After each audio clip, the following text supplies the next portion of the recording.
What's going on, people? So, before I go getting into this real quick, because I get a little nosy every so often, everybody's guilty of that, I believe, right?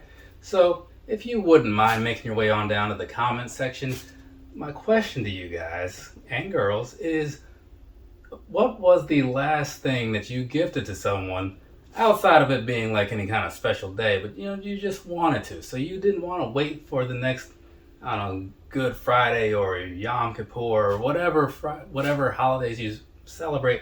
You just thought, hey, this person's gonna like this thing, because that's the thing that I do every so often. That's actually the whole basis of this video and the next one.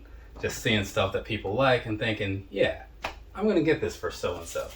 So this particular box right here, though, if you're just one of those people that's selfish or whatever, I get that too. You can feel free to comment that down below, let people know what a terrible person you are. Anyways, so this right here, right? You saw that Foot Locker bag. These came from Foot Locker. I was out at Foot Locker at some point recently, whatever day that Bright Eyes concert was, Sunday. So I was out, just kind of running around looking at things and whatnot. And I saw these, and I had my eyes on these for like a while, right? Because I liked them, like they were one of the first colors to come out. And I thought, you know what? Eventually, I might get these. But then, you fast forward to now, and I'm like, I got a lot of shoes, right? But I still figured, like, my dad would like them, right? Because he's into these kinds of colors and stuff. So I bought them for him, and I just happened to be talking to him about, like, running shoes and stuff recently. So it's not like he's overdue for any, because I just probably bought him, like, some pairs, like, middle of last year? Yeah, I don't know, like June, maybe. Something like that, I guess. I don't know. Bought him some Asics, some Nimbus 23s, I think. And so, other stuff as well. Just got him some Vapor Max 21s, because we went to WrestleMania, and I needed the family to have, like, comfortable shoes while we were out walking around, so I bought him shoes for that. But then I saw these in the store, and $135 later, here we are. You know what? I'm getting ahead of myself, people. On the side of the box, there's the information on the side of the box, right? Some people like that stuff.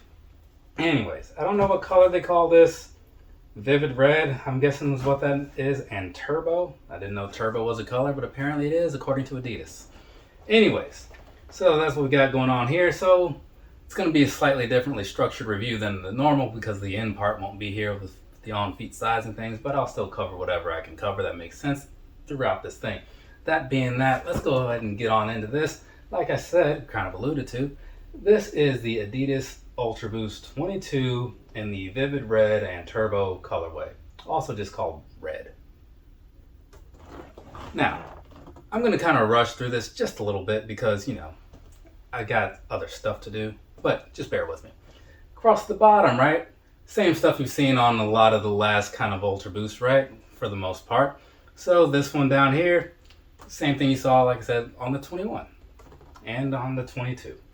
So, moving up to the midsole and all that good stuff, catching it from the side angle and all that, right? Once again, looks a whole lot like the 21, right? Yeah, it does. I've covered all this crap in the previous review, right? So that's why I can rush through this one. So if you want the actual breakdown, watch the one that I did before with the magic gray colorway.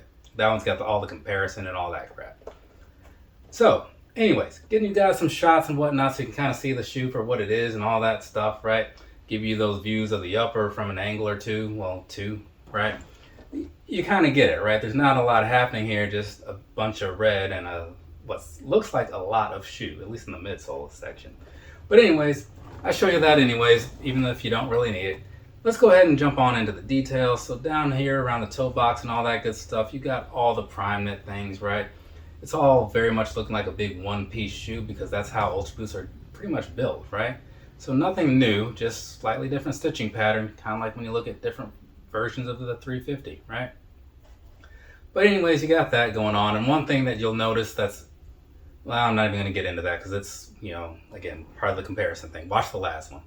So, red, a lot of it. Moving along, got the cage over here, same style of cage that you had before, right?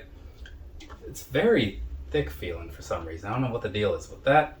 And then you got a lot more red behind there, and as you move on to the very back, where it does switch up just a little bit around here with this little heel cup thing. So you got that. It's got sort of a pinkish color on the text there. I guess it kind of matches up with the same color that you see up here around the top of this sock liner area, right? So there's that. And then while we're in that section, just switching over to the front piece of it, right, where like the tongue is and where it drops down.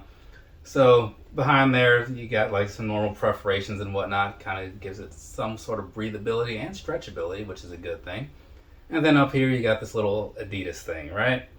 And in front of that, lacing wise, because you can't have these without laces. Well, you can, because they did have those laceless Ultraboosts for a while, but I guess those didn't sell well because I've never seen anybody with them except for like once, and that stopped in like 2018 or 17.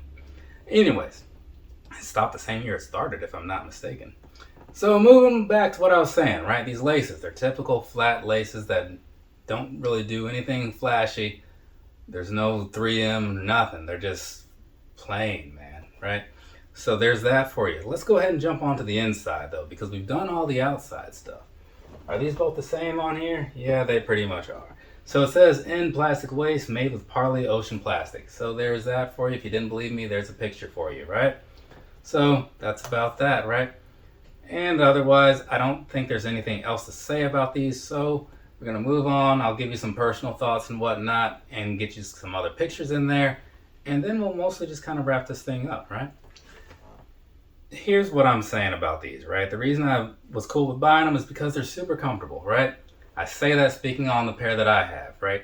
And I did say that I was really looking into buying this pair, and looking at them now, I do still want a pair for myself, but sometimes I'm cool with just buying them for someone else and just kind of living through them on that. Unless maybe I see these on like an even cheaper discount, because these were only $135, you know, but again, I've got a lot of stuff, but I wouldn't mind having these in the collection because even though it's a lot of red, and red is an easy color to have too much of, in my opinion, something about these just works. You know, they have just enough other stuff on here to not be like overwhelming and visually offensive, right? So I'm cool with them. And they're really comfortable, right? You can also run in them. Some shoes are comfortable, but definitely not for running. With these, if you're out somewhere and things happen to take a weird turn, you need to get away quickly, like you can totally do that, right? So that's all right.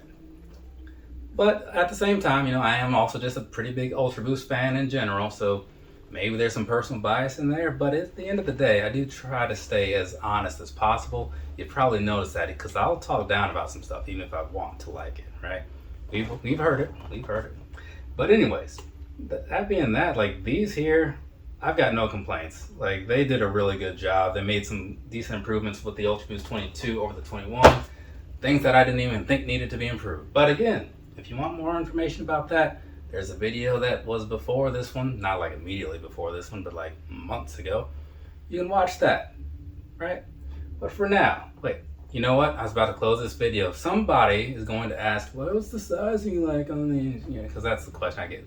I put timestamps in there to tell people exactly where it is. You'd be amazed, or maybe you wouldn't, how many times I still get that same question. True to size on these, right? I feel like they fit like last year's Ultraboost and pretty much the bulk of them before that, right? Certain years were a little different, especially depending on the materials and whatnot.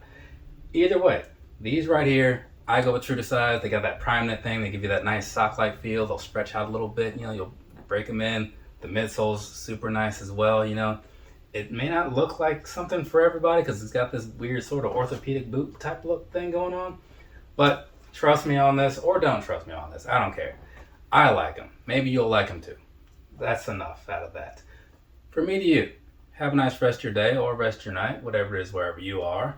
I have one more video to record today. That will be video number 4. Like I said, busy guy up here once in a while. When will I get these videos out to you though? That's the real question. Later, people.